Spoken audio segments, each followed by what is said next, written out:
The digital এডুকেয়ারে সবাইকে আবারও স্বাগত। আমি তোমাদের বাংলা বিষয় শিক্ষক বিপুল স্যার। আগের দুটো ভিডিওতে তোমাদের এই যে প্রথম গল্পটা ছিল কে বাঁচায় কে বাঁচে, এই গল্পটা আমি আলোচনা করেছি। আজকে আমি তোমাদের সামনে নিয়ে এসেছি রূপনারায়ণের কুলে কবিতাটি, বিশ্বকবি রবীন্দ্রনাথ ঠাকুরের রূপনারায়ণের কুলে কবিতা। তোমরা ভিডিওটি না টেনে প্রথম থেকে শেষ পর্যন্ত অবশ্যই দেখবে। যারা 2025 শিক্ষাবর্ষে উচ্চ মাধ্যমিক পরীক্ষা দিতে চলেছ তারা অবশ্যই ভিডিওটা প্রথম থেকে শেষ পর্যন্ত দেখো।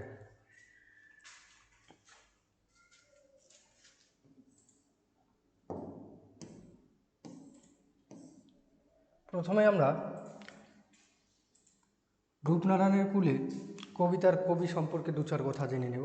রূপনারায়ণের কুলে কবিতাটি বিশ্বকবি রবীন্দ্রনাথ ঠাকুরের লেখা। এই যে বিশ্বকবি রবীন্দ্রনাথ ঠাকুরের লেখা রূপনারায়ণের কুলে কবিতাটি শেষ লেখা কাব্যগ্রন্থের 11 সংখ্যক কবিতা। প্রথমে কবি সম্পর্কে দু চার কথা জেনে। রবীন্দ্রনাথ ঠাকুর 1861 খ্রিস্টাব্দে কলকাতার জোড়াসাঁকোতে জন্মগ্রহণ করেন।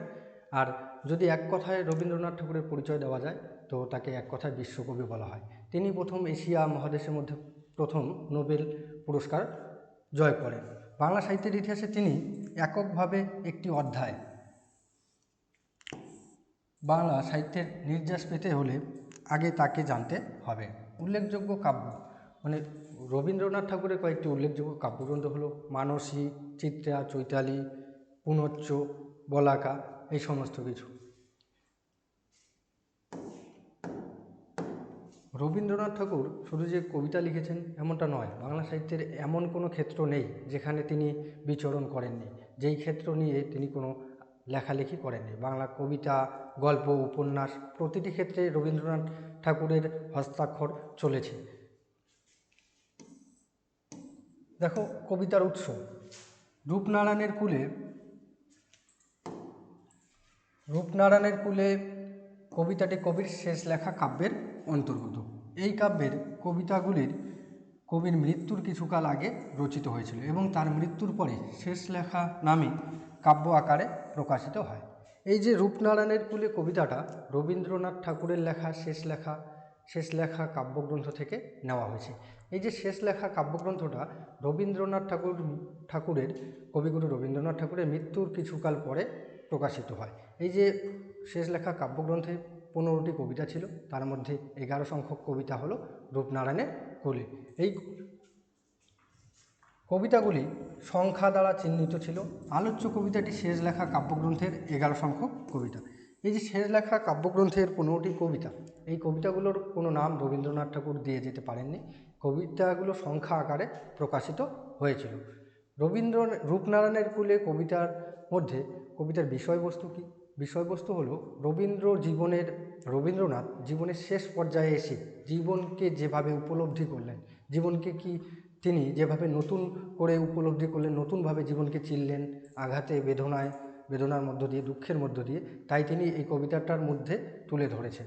অর্থাৎ এ কবিতার বিষয়বস্তু হলো রবীন্দ্রনাথের জীবনের শেষ পর্যায়ে জীবনকে তিনি কীভাবে চিনছেন, নতুন করে চিনছেন, সেই সব কথা তিনি এই কবিতাটার মধ্যে তুলে ধরেছেন। চলো দেখে নাও কবিতাটা।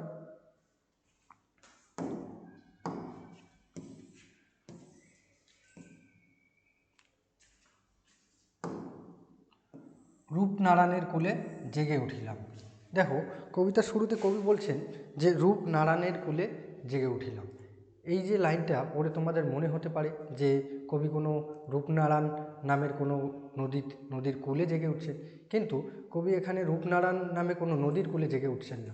কবি এখানে বলেছেন যে বাস্তব পৃথিবী বা রূপময় পৃথিবীতে কবির নতুন করে জাগরণ হচ্ছে, নতুন চিন্তা ভাবনা নিয়ে নতুনভাবে কবি রূপনারায়ণের কূলে বাস্তব পৃথিবীর কূলে জেগে উঠছে বা বাস্তব জীবনের কূলে জেগে উঠছে।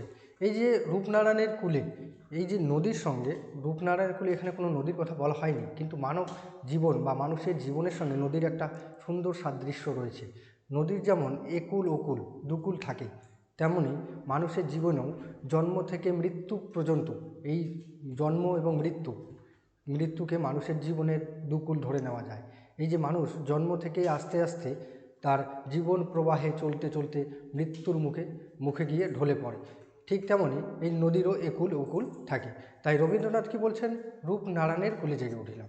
এই যে বাস্তব পৃথিবীর এর কূলে তিনি জেগে উঠলেন। এই জাগরণ রবীন্দ্রনাথের নতুন করে জাগরণ হচ্ছে যখন তিনি ঠিক মৃত্যুর ঠিক আগ মুহূর্তে আছেন, মৃত্যুর শয্যায়, রোগ শয্যায় শুয়ে আছেন। তখন তিনি তার ভাবনা, নতুন করে চিন্তা ভাবনা হচ্ছে বাস্তব জীবনকে নিয়ে। তখন তিনি ভাবছেন যে রূপনারায়ণের কূলে জেগে উঠিলাম, বা বাস্তব পৃথিবীর কূলে কবি রবীন্দ্রনাথ ঠাকুরের নতুন করে জাগরণ হলো। জানিলাম এ জগৎ স্বপ্ন নয়। এই যে রূপনারায়ণের কূলে জেগে উঠে কবি জানতে পারলেন যে এই জগৎটা স্বপ্ন নয়। মানুষ স্বপ্ন যা দেখে, স্বপ্ন সুন্দর হয়, সবসময় সুন্দর সুন্দর ভাবনা মানুষের স্বপ্নে ধরা দেয়, কিন্তু এই যে বাস্তব জগৎ, এটা স্বপ্ন নয়। এই জগৎটা বাস্তব জগতের সুখ দুঃখ আঘাত বেদনা এই সব কিছু মানুষকে মেনে নিতে হবে। তাই কবি বলছে যে জানিলাম এ জগৎ স্বপ্ন নয়। কবি রূপনারায়ণের কোলে জেগে উঠে জানতে পারলেন যে এ জগৎ স্বপ্ন নয়। জানিলাম এ জগৎ কি নয়, স্বপ্ন নয়। তোমাদের ছোট প্রশ্ন থাকতে পারে, জানিলাম এ জগৎ কি নয়, স্বপ্ন নয়। আর রূপনারায়ণের কূলে জেগে উঠিলাম। রূপনারায়ণের কূলে কে জেগে উঠলে? কবি বিশ্বকবি রবীন্দ্রনাথ ঠাকুর বা কবিগুরু রবীন্দ্রনাথ ঠাকুর। রক্তের অক্ষরে দেখিলাম আপনার রূপ। এই যে কবি যখন জেগে উঠলেন, জেগে উঠে কি দেখলেন? রক্তের অক্ষরে দেখিলাম আপনার রূপ। কবিগুরু রবীন্দ্রনাথ ঠাকুর দেখতে পেলেন যে রক্তের অক্ষরে আপনার রূপ, নিজের রূপটা দেখতে পারলেন। এই যে কবি এখানে কেন বললেন যে রক্তের অক্ষরে দেখিলাম আপনার রূপ, এই কথাটা বলার কারণ এই যে তোমরা লক্ষ্য করবে, এই কবিতাটা যখন লেখা হয় 1941 খ্রিস্টাব্দের 13ই মে, এই কবিতাটা কবি উদয়ন গৃহে লেখেন। এই কবিতাটা যখন লেখা হচ্ছে তখন আমাদের বিশ্বে কী চলছে? 1939 খ্রিস্টাব্দে শুরু হয়েছে দ্বিতীয় বিশ্বযুদ্ধ। এই যে দ্বিতীয় বিশ্বযুদ্ধোত্তর পরিস্থিতিতে এই যে দেশের মানুষজন কি রক্তাক্ত অবস্থায় পড়ে আছে, কবি এখানে তাই বলছেন যে রক্তের অক্ষরে দেখিলাম আপনার। কবি নিজেকে মানব সমাজের প্রতিনিধি হিসেবে ধরে নিয়েছেন। তিনি মানব সমাজের প্রতিনিধিত্ব করছেন, তিনিও তো একজন মানুষ। তাই তিনি বলছেন যে রক্তের অক্ষরে দেখিলাম আপনারও, মানে কবি তার মানব রূপটা, মানব জাতির রূপটাকে রক্তের অক্ষরে, রক্তাক্ত অবস্থায় দেখতে পাচ্ছেন। তাই তিনি বলছেন রক্তের অক্ষরে দেখিলাম। এখানে তোমাদের প্রশ্ন হতে পারে, রক্তের অক্ষরে দেখিলাম, কবি রক্তের অক্ষরে কি দেখতে পেলেন? আপনার রূপ। চিনিলাম আপনারে আঘাতে আঘাতে বেদনায় বেদনা। চিনিলাম আপনারে, কবি নিজেকে চিনতে পারলেন। কবিগুরু রবীন্দ্রনাথ ঠাকুর মানে নিজেকে আবার নতুন করে চিনছেন। কবিগুরু রবীন্দ্রনাথ ঠাকুরের জীবনের যত দুঃখ তিনি বহন করেছেন, যত দুঃখ যন্ত্রণা তিনি সহ্য করেছেন, হয়তো অন্য কোনো মানুষ এতটা দুঃখ যন্ত্রণা শোক দুঃখ যন্ত্রণা সহ্য করেননি। কবির এর দীর্ঘ 80 বছরের জীবনে অনেক বেদনা, অনেক প্রিয়জনকে তিনি হারিয়েছেন। ওই যে প্রিয়জনকে হারানোর বেদনা কবির মনে পুঞ্জীভূত হয়েছিল। তাই তিনি বলছেন চিনিলাম আপনারে আঘাতে আঘাতে বেদনায় বেদনা। কবি নিজেকে নতুন করে চিনছেন। কবি চিনতে পারছেন যে মানব জীবন, এই মানব জীবনে সুখ দুঃখটা থাকবে, দুঃখেরই আর এক নাম জীবন। যতদিন জীবন থাকবে ততদিন দুঃখ থাকবে। তাই এই দুঃখের মধ্য দিয়ে কবি নিজেকে আবার নতুন করে চিনছেন। দুঃখের মধ্য দিয়ে তিনি মানব জীবনটাকে উপলব্ধি করতে পারছেন। তাই বলছে চিনিলাম আপনারে আঘাতে আঘাতে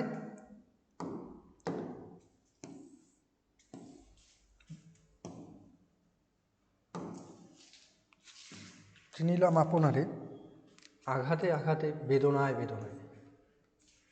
এই যে এখানে তোমাদের প্রশ্ন হতে পারে, চিনিলাম আপনারে, কবি কী করে নিজেকে চিনলেন বা আপনাকে চিনলেন? এখানে উত্তরটা হবে আঘাতে আঘাতে বেদনায় বেদনায়। আঘাতে আঘাতে বেদনায় বেদনায় কবি কী করলেন? আপনাকে বা নিজেকে নতুন করে চিনতে পারলেন। সত্য যে কঠিনেরে ভালোবাসিলাম। কবি বলেছেন সত্য যে কঠিন, এই যে বাস্তব সত্য, দুঃখটা যন্ত্রণা, মানব জীবন যতদিন থাকবে মানব জীবনে এই যে দুঃখটা বহন করতে হবে। মানব জীবনটা শুধু তো সুখটা বেশি থাকে না, সুখের থেকে দুঃখটাই বেশি থাকে।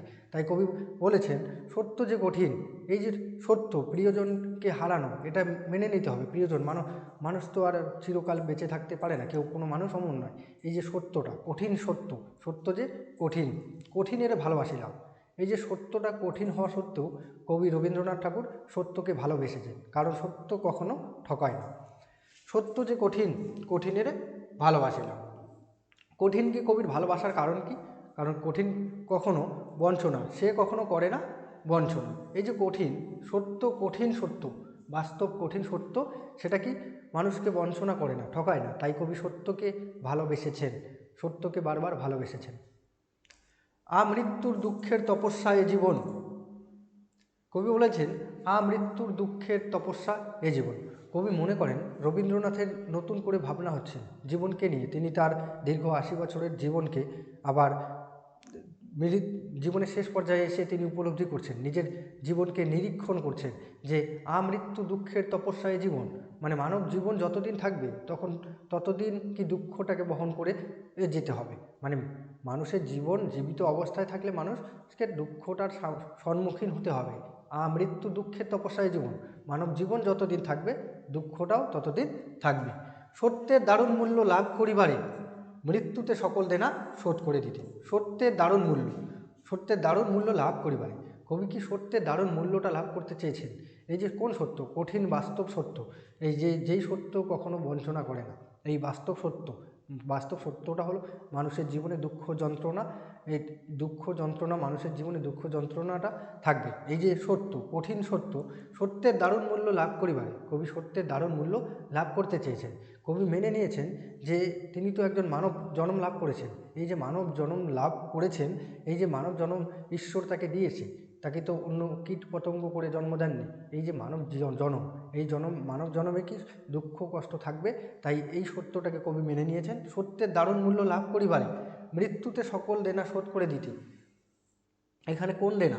কবি যে মানব জীবনে যা কিছু উপার্জন করেছেন, সম্মান যা কিছু পেয়েছেন, কবি মানব জন্ম পেয়ে ঈশ্বরের কাছে ঋণী হয়েছেন। এই যে ঋণটা, ঈশ্বরের কাছে তার ঋণটা শোধ করার জন্য কবি কি বলেছেন?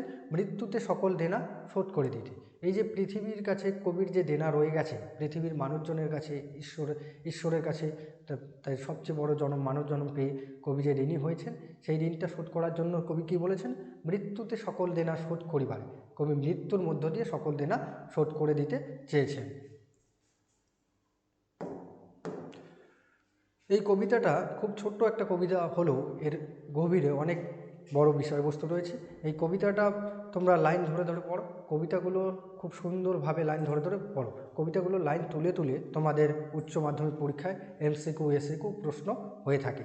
আর তোমরা প্রতিনিয়ত নতুন নতুন ভিডিও পাওয়ার জন্য আমাদের দ্য ডিজিটাল এডুকেটর চ্যানেলটি অবশ্যই সাবস্ক্রাইব করে রাখবে। লাইক কমেন্ট শেয়ার করে জানাবে ভিডিওটা কেমন লাগলো, এবং যারা আমাদের পার্শ্ববর্তী এলাকায় রয়েছে তারা অবশ্যই আমাদের এডুকেয়ার একাডেমিতে যুক্ত হয়ে যাবে। এবং প্রতিটি বিষয়ের খুব সুন্দরভাবে আমাদের দ্য ডিজিটাল এডুকেটরে ভিডিও দেওয়া হয়। তোমরা দেখতে থাকো এবং লাইক কমেন্ট শেয়ার সাবস্ক্রাইব অবশ্যই করবে। ধন্যবাদ।